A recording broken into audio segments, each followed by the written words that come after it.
objections. Just going to move into the teaching here. This is part 3, Exodus series. It's called HEVEL, Impermanence. I'm going to start by reading this poem I wrote a while ago. It's called Ecdysis, which wonderfully rhymes with Exodus. I just realized yesterday.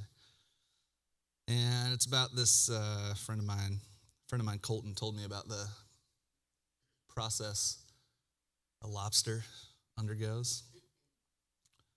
And that's probably all the context you need, but if you have any questions, you can ask me at the end. This is Ecdysis.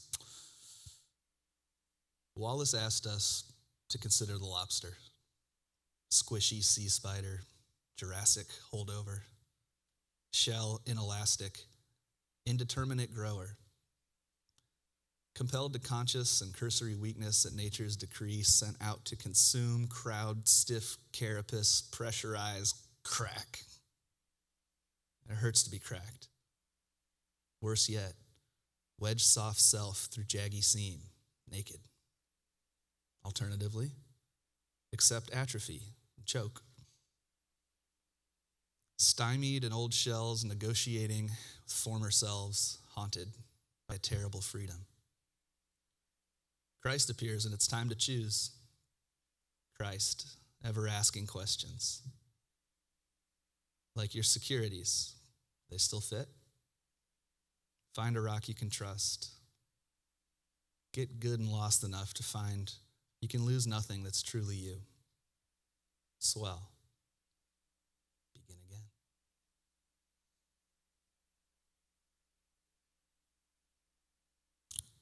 again. Indeterminate grower, as it's been explained to me, means that a lobster's body just keeps growing. They don't really have they don't top out anywhere.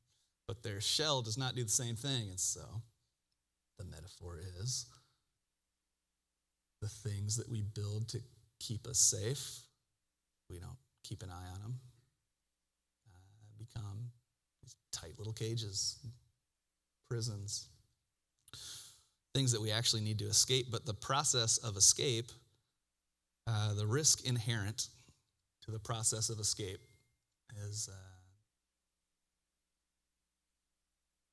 what's the saying, I prefer the discomfort I know to the discomfort I don't know. How do you know when it's time to change? How can you tell? When the pain of staying in the same place is greater than the pain of risking something new?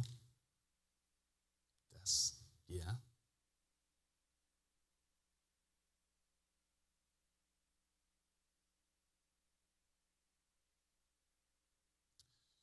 When the voice of spirit is so loud that it's just unavoidable, you realize, I would have to consciously choose to ignore this, and that seems more dangerous, maybe. Yeah. Let me ask you about change in this way. Change in your experience. Just do a quick tally in your head. If you think of major life changes, make a little list inside your head right now. How many times did you change, I don't know, just out of curiosity or just felt like switching things up? And how many times did you change because you just kind of had to?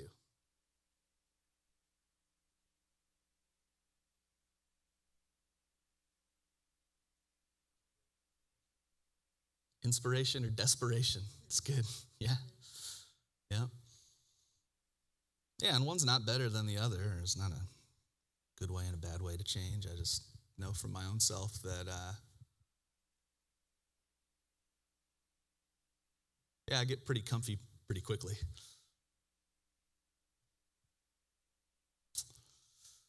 So we're talking about Exodus here. It's like the great myth of the Hebrew people, and before we can talk properly about Moses and the burning bush and all that stuff, kind of want to give some context and set the stage. So the Exodus actually begins with somebody named Joseph. You guys familiar with Joseph? What do you know about Joseph? Remember him in the Old Testament? Joseph, famous wearer of a Technicolor dream coat, yeah. How did he get that dream coat? You guys remember? He was sold as a slave. Found and traded, yeah.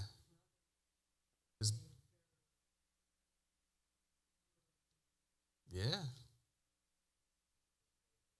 Betrayed by his brothers, sold into slavery. I remember reading through the Old Testament when my kids were young and were interested in stories, and it got like some kind of kids Bible thing, and I'm just like, all right, guys, let's start here and read them the creation story. And I get a few pages in, and I'm like, oh God, they're not ready for this. This is at least PG-13. It might be. And I'm reading on, and I recall getting to Joseph and him seeming like the purest hearted character I'd met along the way so far. But because like Abraham, he gets a lot of credit. He's father of monotheism. He's got 3 giant religions that all credit him as. And the scriptures say that as far as faith goes, there's nobody like Abraham. And but man, have you read Abraham's story? He like got so nervous that this Pharaoh guy was crushing on his wife that he's just like, no, she's my sister. You can go for it. Shoot your shot, man. It's a weird book. It's an honest book. Yeah, so Joseph, he's the youngest and the favorite son of Jacob, whose name is also Israel. He had that Technicolor dream coat because his dad liked him better than his other brothers, and so he wanted to make sure that was clear, so he got him a special jacket. Joseph was prone to ecstatic visions and dreams, and he also probably was a bit of an oversharer because he kept having these dreams. He tells his brothers, "Hey guys, listen to this. I had this dream last night." All right. So there's 12 corn stalks, and then one of them starts growing taller than the others, and then the other 11 start bowing down to the one corn stalk, and I just realized in the dream, I'm the big corn stalk, and you guys are the ones. Anyway, I just thought that was a pretty cool dream. Did you notice my jacket? And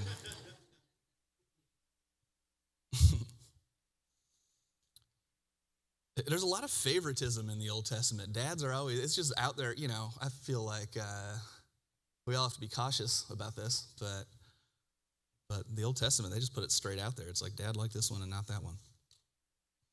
It's a tough environment to grow up in, and a common one. So one day, Joseph's brothers had enough of all this business, and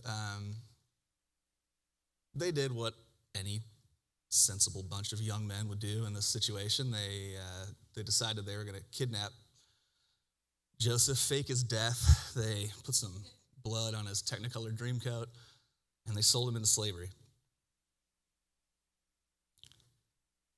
And so the golden child became a nameless slave in a foreign land, and things quickly went from bad to worse for Joseph when, he had a pretty soft landing at first. Well, I should say, let me flex a little bit about my Christian path, okay? When I was 11, or 14 or so, maybe I was 14, somewhere in my youth, we had this youth helper at our Baptist church that I grew up in that was really good at staging plays. And so he converted our youth group, which had heretofore been interested in basketball and stuff like that, into a little playhouse. And we used to put on plays for all the adults, including Joseph in his Technicolor dreamcoat, where I starred as Potiphar, the rich, had a white suit and a little cane did a little song and dance up on stage. This was the glory days. So Joseph ended up in this rich guy's pad, Potiphar, which was a good place to land as a slave. It was kind of like maybe best case scenario for his situation. But then Potiphar's wife took an interest in him, and that offended Potiphar, who on trumped up charges lands Joseph in the clink. So now he's in prison in a foreign land. He's committed no crimes so far. And but even in these sort of dire circumstances and situations, these couldn't even diminish Joseph's shine, and as Charles mentioned, a series of fortunate events having to do with his ability to interpret dreams. Saw him rise to become a powerful figure in the Egyptian court. And then, do you guys remember what happened next in the story? So now Joseph's got all this influence in Egypt. Pharaoh really likes him and is listening to him.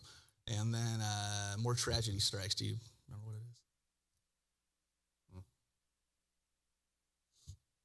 There's a terrible drought and famine and food scarcity. And this sends Joseph's brothers to Egypt to beg Pharaoh for help. And Joseph is now in a position to help his brothers, does the right thing and forgives them and helps them out. And actually, his whole family moves into the Egyptian courts and for a long time enjoy the same favor that the Pharaoh felt for Joseph. He gets to share that with his family. And while they're there, the Hebrew people, it says that they multiplied rapidly and put down roots and were having a good time, enjoying the good life. And then we read Joseph died and a new Pharaoh rose to power. And the new Pharaoh didn't know or care a thing about Joseph. One day, while surveying his kingdom from a golden tower in search of something to be worried about, the Pharaoh's mind fell upon the Hebrew people. There sure are a lot of them, he thought. Yeah, they seem happy enough, but, they're not like us. Can they be trusted? What if someday some unknown enemy were to turn their hearts and start an insurrection, sparking a multi-front war to overthrow the Pharaoh with enemy forces advancing from outside the city walls and those turncoat Israelites attacking the kingdom from within? And so he acted swiftly to quell this imaginary rebellion. And he ordered that the time of favor for the Israelites was over, that they are to be stripped of their rights, effective immediately, forced to become slaves. Let's just pause there for a second. You ever do that, not like enslave a people group. I'm not sure if any of you. It depends how you want to look at things.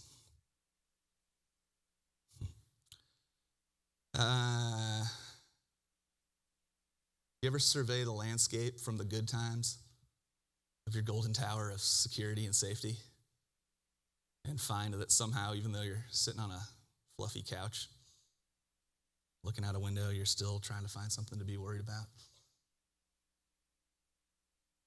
Yeah, right? Yeah, it's a weird one, man. You ever start to solve problems that haven't occurred yet,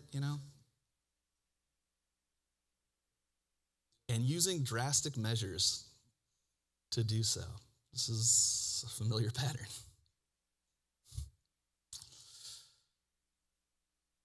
So the Exodus story picks up about 400 years after this Pharaoh's decision to take decisive action on a thing that was only happening in his head. And we find an exhausted, abandoned, dehumanized, marginalized minority groaning under the weight of subjugation to a foreign power. Exodus 2, it says, the Israelites groaned and they cried out under their burden of slavery. And their cry for deliverance from bondage was heard by God. Okay, so just a quick recap, right? Because the story kind of does a lot of this. Maybe you noticed. So stage 1, Joseph is a well-loved child. Stage 2, Joseph is sold into slavery. Stage 3, Joseph is brought into a wealthy home. Stage 4, Joseph is thrown into prison. Out of prison, Joseph gets a job in the government, and he saves his family, and the Israelites move to Egypt, and they love it. And then stage 6, the Pharaoh turns on the Israelites and enslaves them. And then stage 7 is that God hears the Israelites' cry for deliverance and starts to move on their behalf. Reminds me of this parable. Maybe you've heard it. It's the farmer and his son. Ready? Once upon a time, there lived a poor farmer who owned almost no possessions outside of the little piece of land and a horse that he and his son shared. One day, the horse ran away. After hearing about this, his neighbors came by that evening and they said, "Oh, isn't that a shame? We heard about the horse." And the farmer replied, "Yeah, we'll see." A little while later, the horse returned with 7 wild horses with it. The neighbors came by that night and they said, "Isn't this wonderful?" And the farmer replied, "Yeah, we'll see." That same week, his son was thrown from one of the wild horses, broke his leg. The neighbors came by that evening and they said, "Oh, this is terrible. What's happened to your son?" And the farmer said, "We'll see."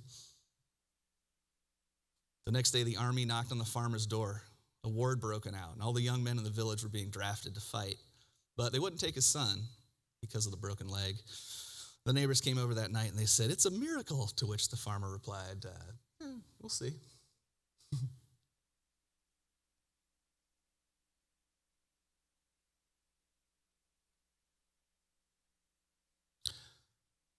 Do you ever want off the emotional roller coaster?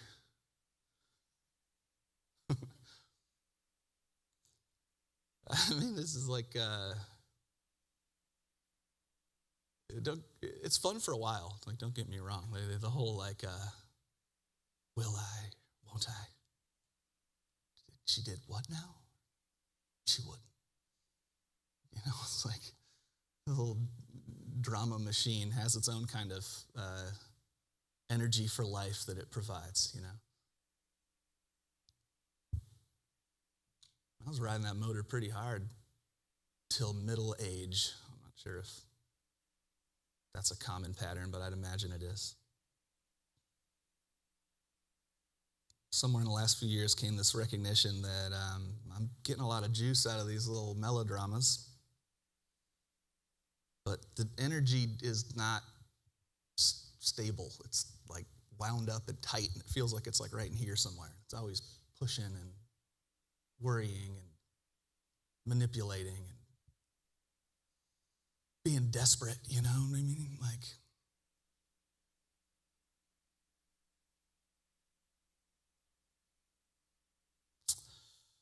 it's constricting. That's how it feels. And no matter what my mind believed about the state of my salvation, that energy always felt incongruent to it. Because it's tight. It's a tight energy. The word, Corey pointed this out to me a while back, but the Hebrew word for salvation is Yesha. We get Jesus. It means space.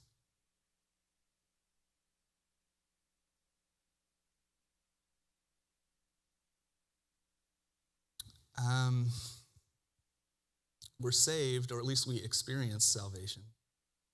One of the primary entrances to the experience of salvation, not just the concept of it.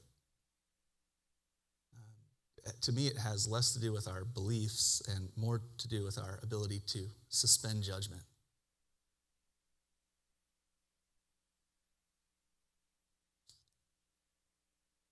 We're saved by our suspension of judgment. What do you think about that? What do you hear?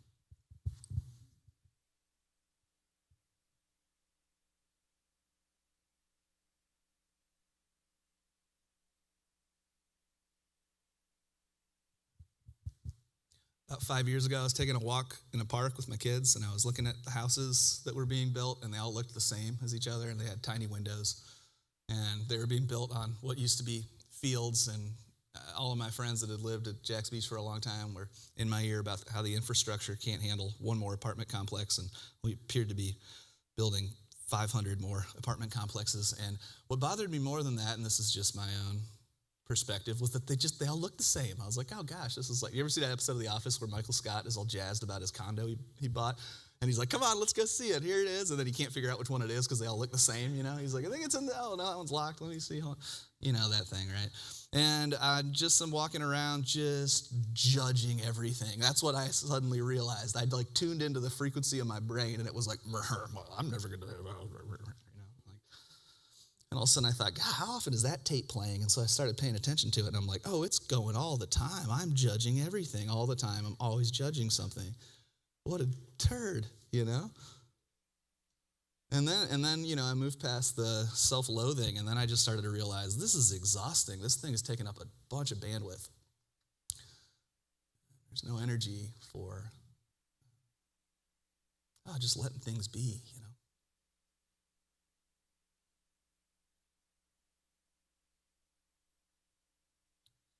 It's like the suspension of judgment. It brings us back into paradise, which is right here, this like internal Eden. And that story in the garden, it's taking place moment to moment to moment. And in every moment, we have the opportunity to pay attention to where we're deciding from, living from, and whether we're going to just keep. There was only one tree, there's that one tree that God said, don't eat from that one. Like, you'll be all right.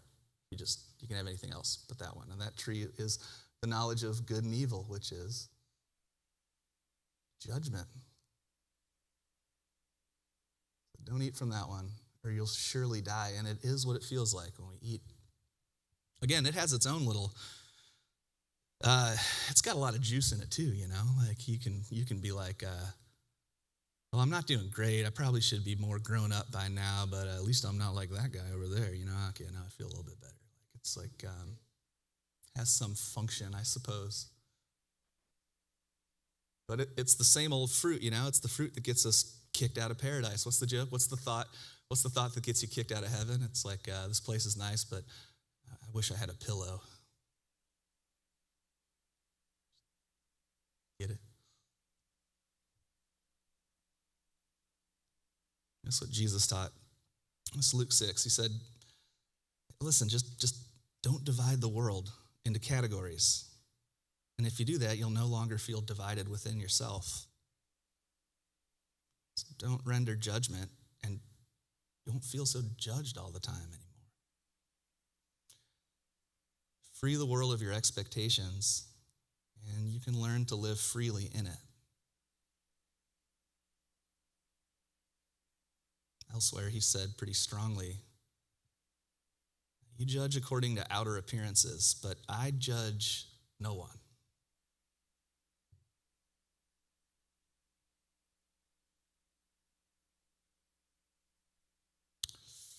Yeah, the knowledge of good and evil is a burden that's too heavy for us to carry, and it's a knowledge that's too dangerous for us to express in the ways that we often flippantly, unconsciously do. And if we're honest, we recognize that we're not particularly adept at interpreting our own circumstances very accurately, let alone other people's. And that's because objectivity is a very difficult perspective to learn and to maintain. If you learned that lesson a couple of times now, where the worst thing that could possibly happen, it's even beyond your plans. You didn't even see it from the Golden Tower, and it snuck up on you and it happened. And it blew everything up, and you weren't prepared for it. Nobody had answers, and you were all in your head. And actually, the gift is if nobody has answers. It's even worse when people think they have answers. And nothing makes sense. And all your prayers are like, I don't know what I did wrong to get here, but if you get me out of this again, I promise, I'll buy you a Lexus, God, or whatever you want.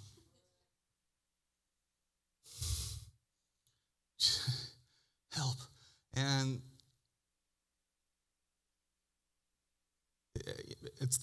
those are the fires of hell, and the scriptures universally use fire as a image of purification. That all we can ever lose in the fire of transformation are the parts of us that won't fit through the narrow gate that leads to life. And you come through it and you find that you're changed. There's that clarity that comes from pain, where you just don't have the energy to keep the plates spinning anymore. And then you realize that nobody is asking you to spin the plates, and people are, you don't have to be a circus. What was I spinning these plates for?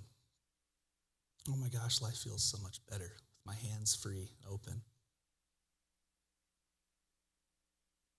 But in the middle of it, when it hurts, it doesn't feel particularly like a blessing,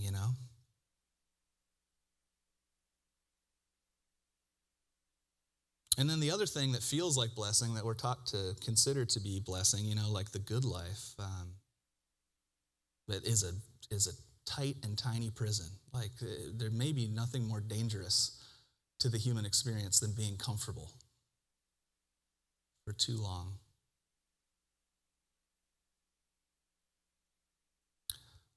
So I'm not sure how good we are really at rendering judgment accurately on the situations that we experience, and life feels a lot easier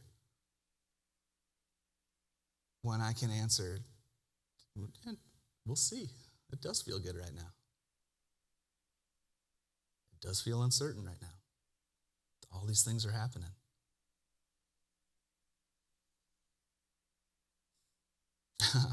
Here's another one. You know when something's been hurting bad for a while? Am I being a downer today? Hopefully not, yeah. Oh, guys, life is just,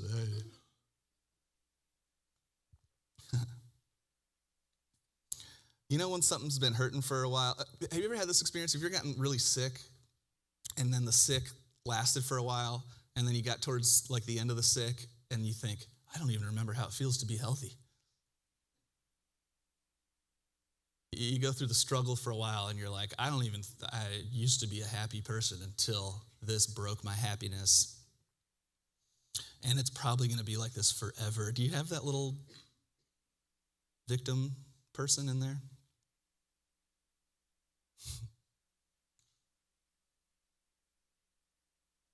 If the struggle's been going on for a while, our mind can do this thing where it feels like it's just going to go on forever, and we lose touch with our awareness of the cycles, of the impermanence.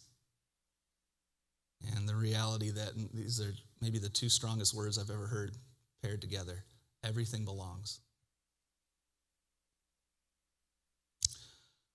This is Rilke. He wrote, God speaks to each of us as he makes us, then walks with us silently out of the night. These are the words we dimly hear. You, sent out beyond your recall. Go to the limits of your longing. Embody me. Flare up like a flame and make big shadows I can move in. And here's the part for us. Let everything happen to you. Beauty and terror. Just keep going. No feeling is final. Don't let yourself lose me. Nearby is the country that they call life, and you'll know it by its seriousness. Give me your hand.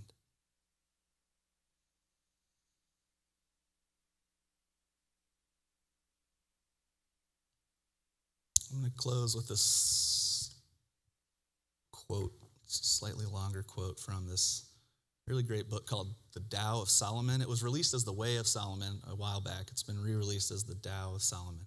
It's by this guy called Rami Shapiro. He's a rabbi. And it's one of my favorite books of the last decade. It's this treatment of Ecclesiastes. You guys, any Ecclesiastes fans in here? You guys got that one? You know, that's the one that's like vanity, vanity, all is vanity, and then he just keeps listing everything you can think of and saying it's lame, it sounds like. And you finish it and you're like, well, now I'm depressed. He's like, eat, drink, tomorrow you die, whatever. So, as an Ennea type 7, Ecclesiastes never drew me in really because I'm more like eat and drink and then just repeat or something, like if one's good, 5's going to be great. This is also fun.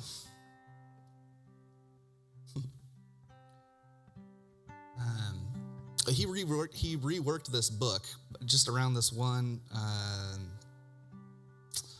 interpretation of the word HEVEL. It's translated vanity normally. It means breath or vapor. It means unsatisfactory. The closest meaning is emptiness. Everything is empty or impermanent. Okay? The point Solomon seems to be making in this ancient text is that our suffering manifests from our desire for permanence in a world of impermanence. Okay? Here's the point he makes. He says, emptiness, impermanence. The world is fleeting in form. There's cycles, endless rounds, countless turnings. Such is this world under the sun. Your world of imagined separateness and your search for permanence. There's no purpose to it. Sun, wind, river, they all act according to their nature. They do what they do because that's what they are. Only you insist upon meaning and purpose. For you, the way is not enough. For you, it must be a way to, when in fact it is only the way of. Your passion for purpose traps you in the pursuit of permanence. Your hunger for meaning blinds you to the simple beauty of the turnings. There's no tranquility in the way to, yet the way of is peace itself. The more you seek security, the more you are haunted by insecurity. The more you desire surety, the more you're plagued by change. The more you pretend to permanence, the more you invite suffering. The more you do for control, the less you do for joy.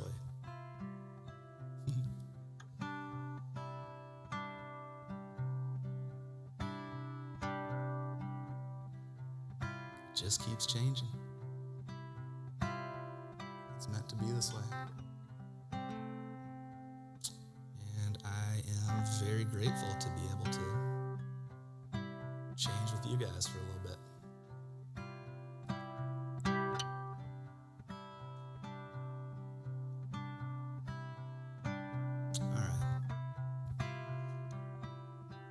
It's 11:28, so I'd say if you got kids, you might as well go pick them up now so you don't get too lost here. But you're welcome to bring them back into the sanctuary here with you, or go hang out in the lobby. You can do whatever you like. Make yourself at home. Corey, you got a tune or two? All right, Corey's going to play some music for us. We'll open the Eucharist table up. The elements will be available. Use this time however you'd like. I'd say I'm probably not going to come up here again. You're going to have to figure out when it's your time to leave. All right, I will leave that great responsibility with you. You can use this time however you'd like. When you do go, do so. Peace of our Lord.